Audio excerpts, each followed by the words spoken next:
l'islam a incité au mariage de différentes façons. Tantôt il mentionne qu'il est l'une des traditions des prophètes.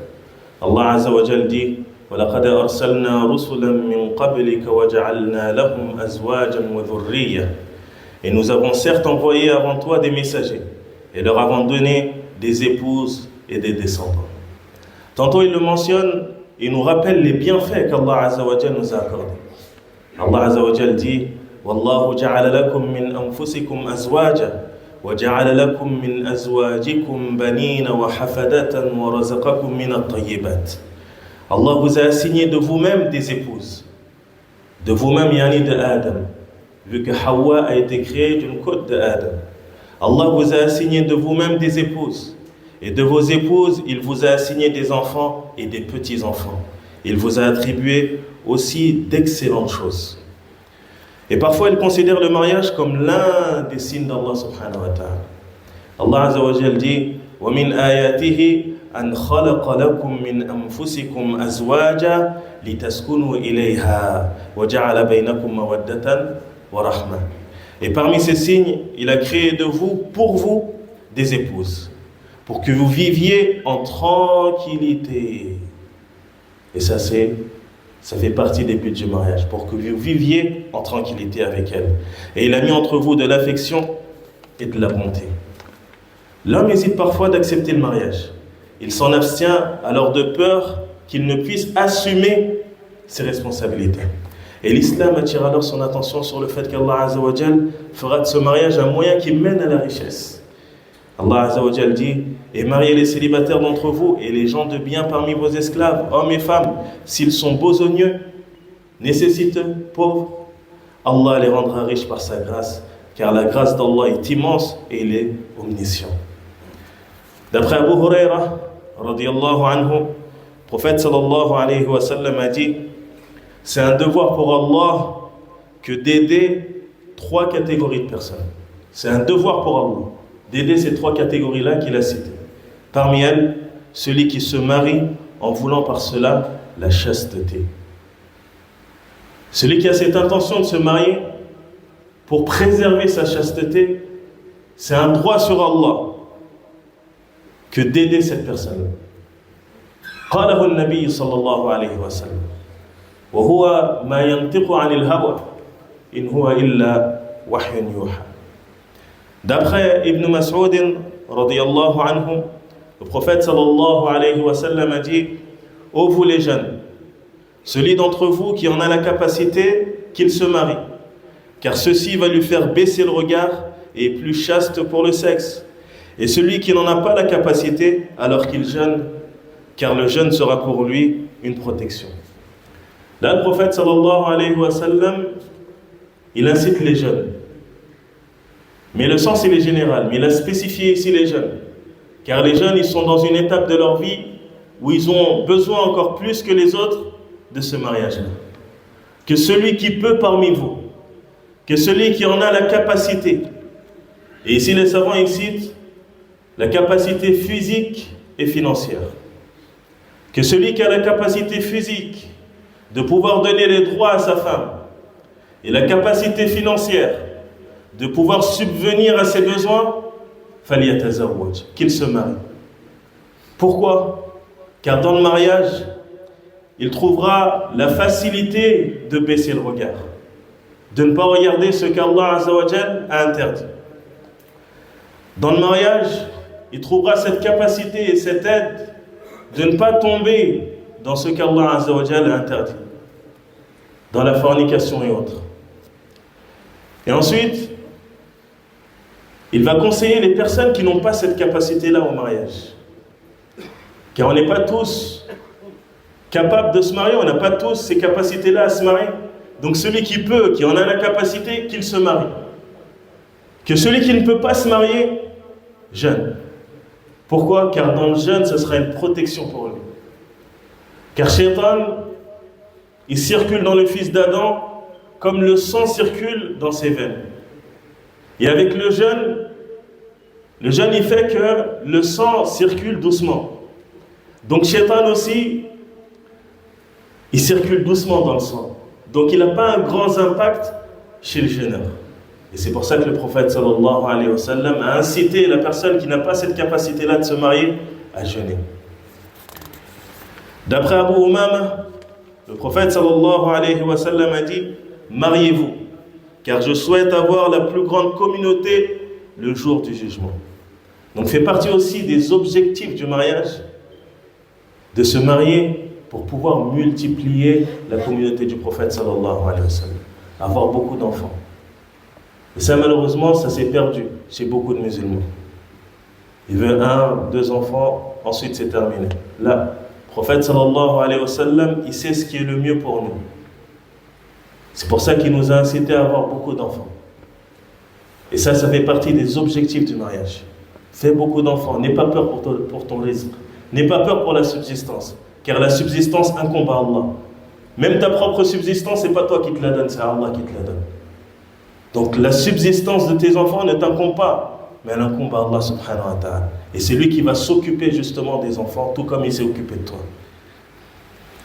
D'après Abu Huraira, radiyallahu anhu, le prophète sallallahu alayhi wa sallam a dit « Lorsque vient à vous pour demander la main de votre fille, celui dont vous êtes satisfait de sa religion et de son comportement, alors mariez-le. Si vous ne le faites pas, il y aura sur terre tentation et grand désordre. » Ce hadith,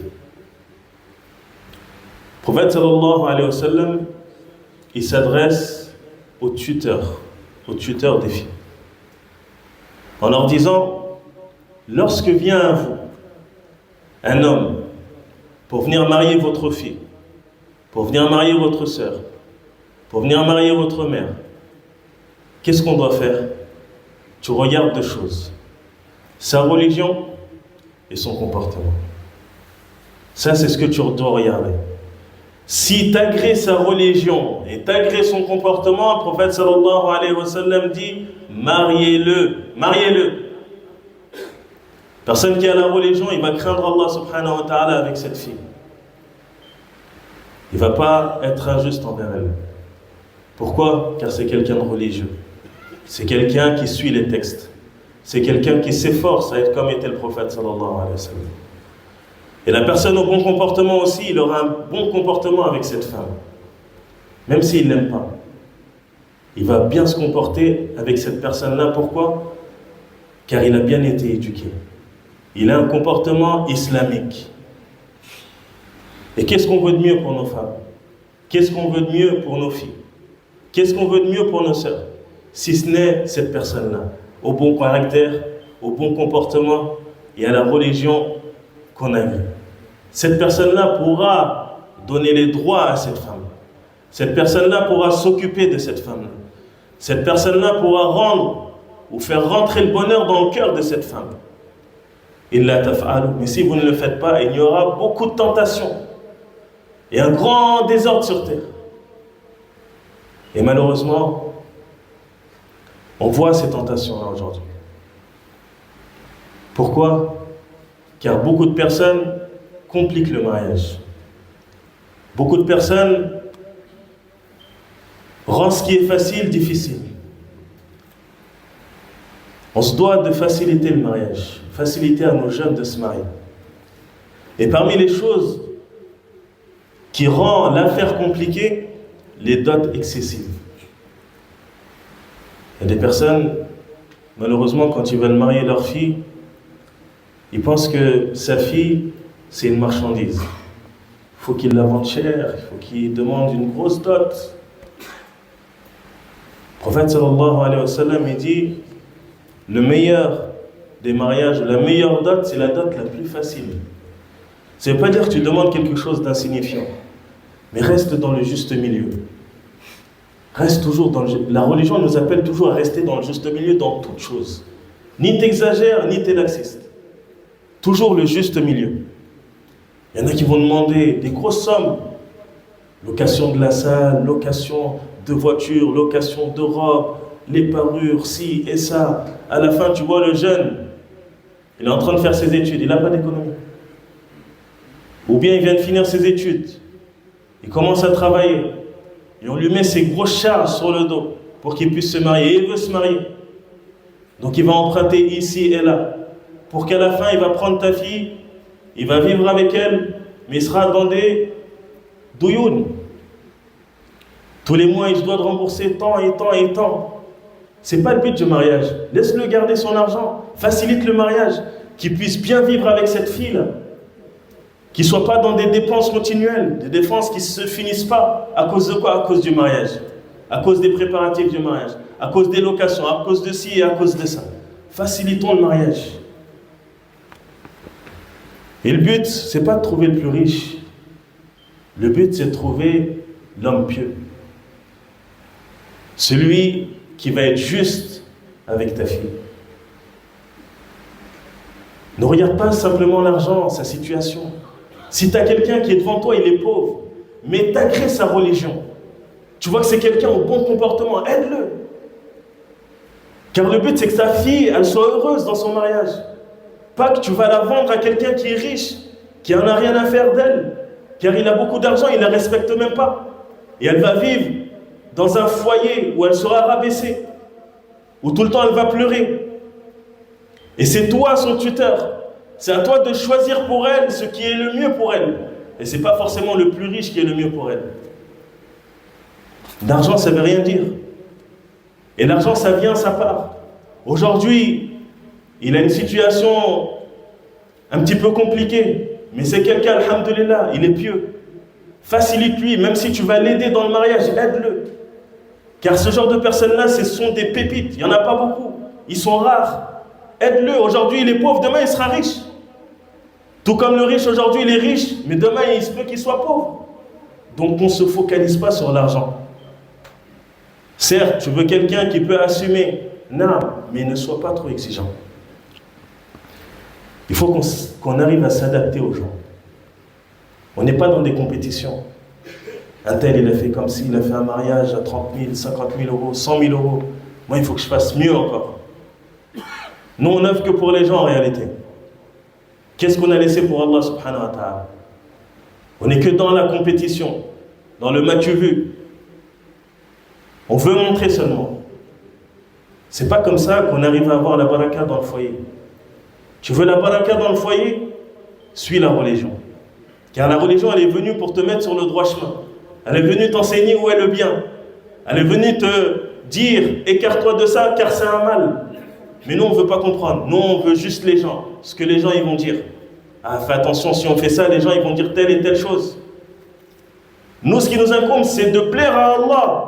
Aime à la créature. Qu'est-ce qu'elle va pouvoir t'apporter? Demain, tu meurs. Elle va t'apporter quoi? Tu veux plaire aux gens, mais les gens, ils vont t'apporter quoi?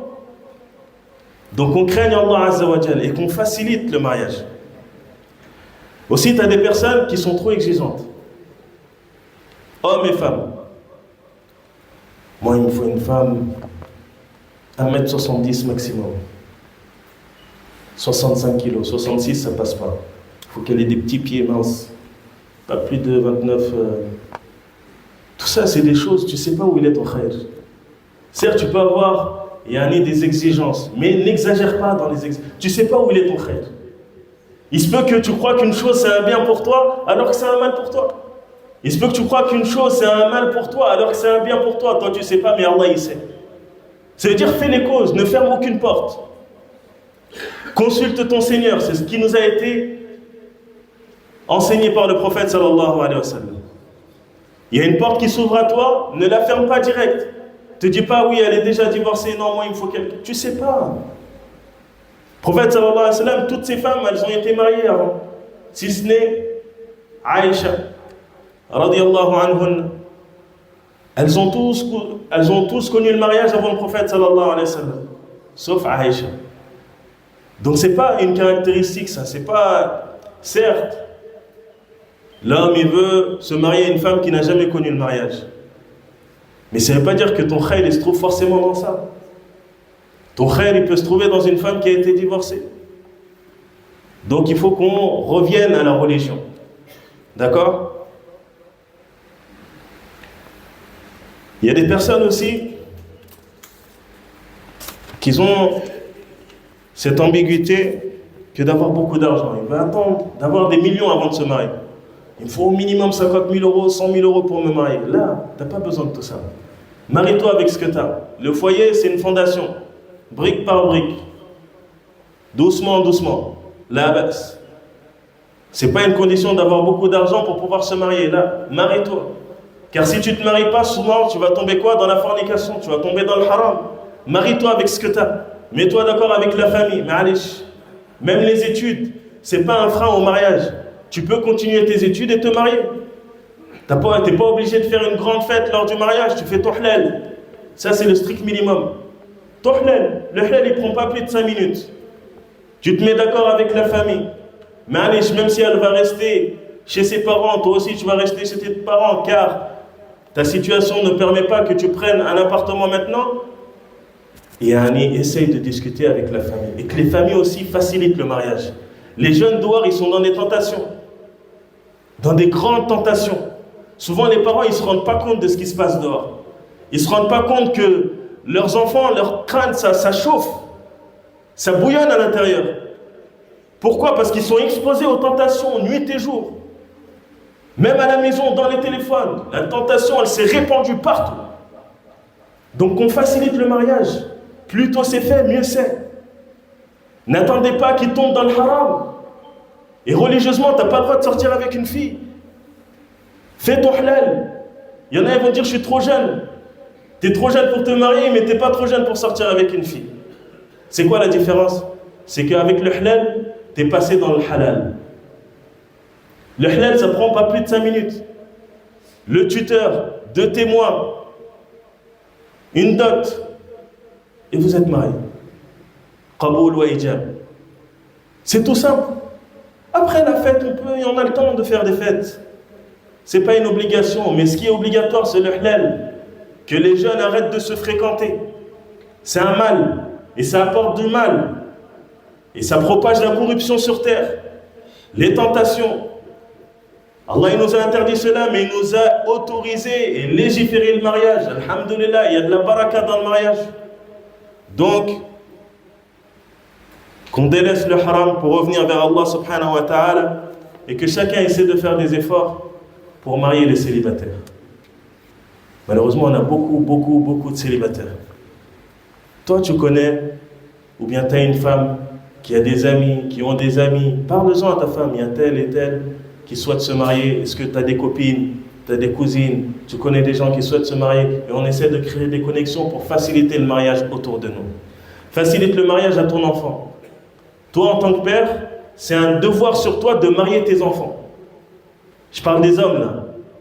De marier tes enfants, c'est un devoir sur toi. Si ton fils il n'a pas la capacité financière de pouvoir se marier, c'est un devoir sur toi de le marier. Tu vas dépenser de ton argent pour marier ton fils.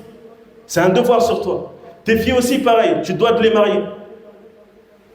Même des fois, c'est toi qui vas chercher celui qui pourrait être approprié pour cette fille-là.